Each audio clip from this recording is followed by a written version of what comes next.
Nobody saw the year you changed. That's the part that still surprises you.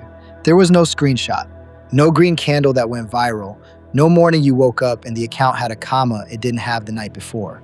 The year you crossed from the 95% who lose to the 5% who don't was the quietest, most boring, most invisible year of your life. If someone had filmed it, they would have fallen asleep. And by the end of the next 16 minutes, you're going to understand why that isn't a flaw in the story. It is the story. The 5% are not built in the moment everyone is watching. They're built in the year nobody is. This is not motivation. This is a reconstruction. We are going to walk back through the months that changed everything about how you trade, and not one of them looked like winning while it was happening. Most of them look like failure. One of them looked like quitting. So if you're sitting in a year right now that feels like nothing is happening, if you're doing the work and the screen keeps staring back at you with that flat, indifferent line, stay with this. Because by the end, you know exactly which month of the quiet year you're standing in. And you know the one thing that separates the people who walk through it from the people who walk away. To understand the quiet year, you have to understand the night before it started. You already know that night. Everyone in the 5% has one. It's late. The account is smaller than it's ever been. Not zero, you've been to zero before. This is worse. This is the slow bleed that doesn't even give you the dignity of a blow-up. You're not crying. You're past that. You're just tired in a way sleep doesn't fix. And you do the math you've done 100 times. The hours, the courses, the money, the weekends you didn't take, divided by the nothing you have to show for it. And here's the fork. This is where the 95% and the 5% split, and neither of them knows it's happening. The 95% make a loud decision. They quit, or they go find a new strategy, a new guru, a new market, something with noise, something that feels like motion. The 5% make a silent one. They decide to stop performing. They decide that whatever happens next, no one is going to watch it. Not their friends, not the internet, not even really themselves. That's where your quiet year begins. Not with a plan, with a decision to go dark.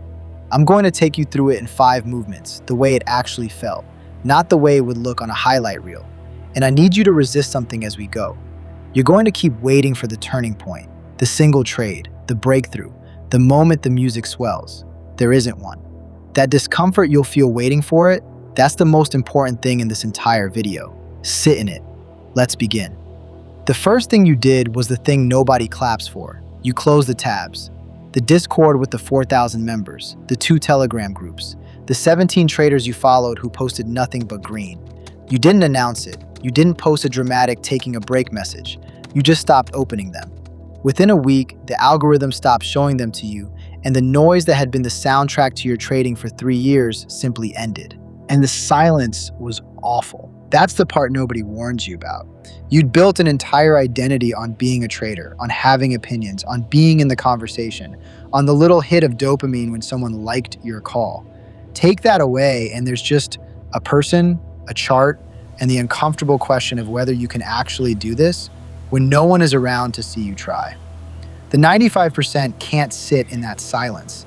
It feels like loneliness, and they treat loneliness as a problem to be solved. So they go find another room, another voice, another crowd to perform for. The 5% understand something colder. The crowd was never an asset. It was a mirror you were trading for instead of trading the market. And mirrors cost money. So you sat in the silence. And then your numbers started going the wrong direction. At least the numbers most traders brag about. Your trade count. Weeks where you took nothing at all. You'd sit down, mark your levels, watch the open, and close the laptop 2 hours later, having done absolutely nothing. From the outside, this looked like a man giving up. From the inside, it was the first thing you'd ever done that wasn't. April was the first month you ended green, and it changed nothing about how anyone saw you, because the number was small. Not small like an insult, small like the truth, up a couple of percent. And here's the thing about a couple of percent. You cannot post it. Say it out loud and it sounds like nothing. I made 1.9% this month. People's eyes glaze. There's no thumbnail in it, no story, no clip. And that, quietly, was the moment something flipped. Because for the first time, you weren't disappointed that it was unpostable. A year earlier, a month like this would have felt like failure precisely because you couldn't brag about it. Now it felt like proof. The smallness was the point. It meant the number came from process and not from a gamble that happened to land. It meant it could happen again. This is the wall the 95% can't climb. They need their progress to be visible, to be the kind of thing you can screenshot, announce, be congratulated for. And the market does not produce that kind of progress for anyone who lasts. Real equity curves are boring. They go up and to the right at an angle that makes for a terrible highlight reel. You saved the statement in a folder. You didn't send it to anyone. You just knew. And knowing, alone, in a quiet room, turned out to be enough. Halfway through the quiet year, you sat at a dinner that almost undid all of it. One friend had just bought a house. Another had just been promoted, new title, new money, the whole table raising glasses. And someone turned to you and asked, with no malice at all, the simplest question in the world. So how's the trading going? And you had nothing. Nothing you could say that would land. You couldn't say, I spent 6 months learning to do less. You couldn't say, I made 1.9% in April. So you said, yeah, getting there. And you smiled, and you changed the subject, and you drove home with a hole in your chest the size of every milestone you didn't have. This is where most quiet years die. Not from a loss, from a comparison. The 95% quit here, not because the strategy stopped working, but because the scoreboard everyone around them is using doesn't have a column for what they're building. No promotion, no house, no title. Just an equity curve nobody can see and a discipline nobody is impressed by. And it is unbearably tempting at that table to go back to the loud version of trading just so you have something to say. The 5% feel that exact pull and don't act on it. Not because they're stronger, because they've quietly accepted a brutal trade, that the thing they're building will be invisible for a long time, and they will have to be okay being the person at the table with nothing to show. In September, the market turned on you. Not dramatically, that almost would have been easier. It just stopped paying. The setups you'd waited so patiently for kept triggering and then dissolving. Stopped out at the level, reversed the second you were flat. Correct read, wrong result, over and over for 3 straight weeks. The account gave back a chunk of the year. And here is the only real test the quiet year ever gives you. It is not the test of whether you can win. It's the test of who you are when the thing you built stops working for a while. Because last year's you knew this exact feeling. And last year's you responded by getting loud again, sizing up to make it back, forcing trades, tearing the system apart at the worst possible moment, in the dark, out of fear. This year's you did something that, from the outside, looked like absolutely nothing. You sized down. You followed the plan into a market that wasn't rewarding the plan. You wrote the same boring notes. You declined the trades that almost qualified. You did not blow it up, and you did not rebuild it, and you did not tell a single soul you were going through it. That's the difference the whole year was secretly for. The 95% measure their growth in wins. The 5% measure it in what no longer moves them. You didn't pass the test by making money in September. You passed it by not becoming last year's man when the money stopped. By October, the market turned back. You recovered the drawdown in a few weeks. You felt no relief, just a quiet, settled confirmation. You'd been tested by something real, and you hadn't flinched. There was no ceremony. That's what nobody tells you about crossing into the 5%. You always imagined it would feel like a rival, a sound, a moment, a before and after you could point to. It came on a Tuesday in November, and it almost slipped past you entirely.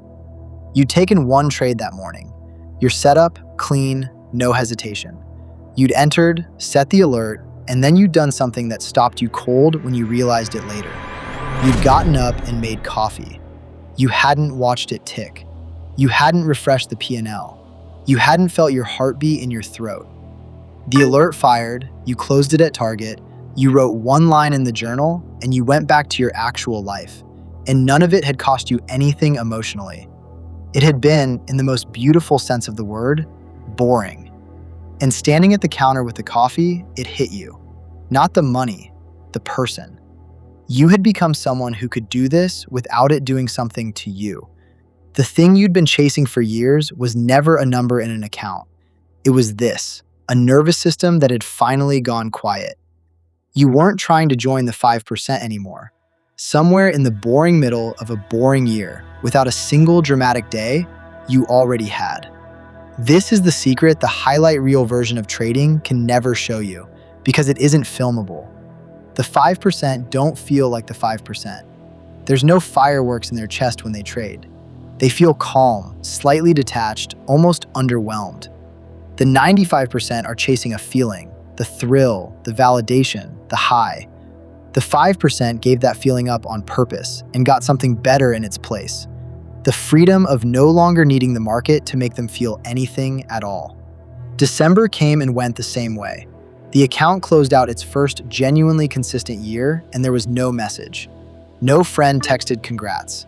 The people who'd unfollowed you in February when you went dark did not come back in December to see how it ended.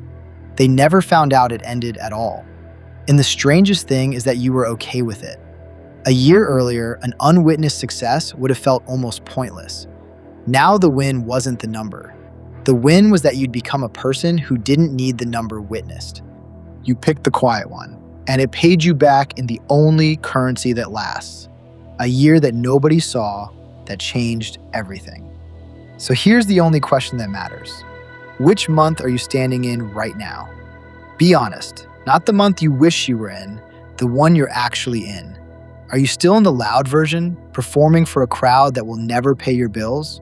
Are you in February, doing less and terrified it means you're failing? Are you at the dinner with nothing to say? Or are you somewhere in the boring middle, doing the quiet work, waiting for a turning point that's never going to announce itself? Wherever you are, that discomfort you felt this whole video, waiting for the dramatic moment that never came, that's the lesson. The quiet year doesn't feel like becoming the 5%. It feels like nothing is happening. Right up until you're standing at a counter with a cup of coffee, realizing it already did. If any of this felt like it was describing your life, then you're closer than you think, and you're not as alone in it as it feels. This is what we do on the 5% Mind. The quiet psychology that the loud 95% of this industry will never sell you because there's no thumbnail in it. Subscribe and stay in the quiet with us. The next one is about the 8 seconds that cost you the account and how to see the exact moment every time before it happens. I'll see you there.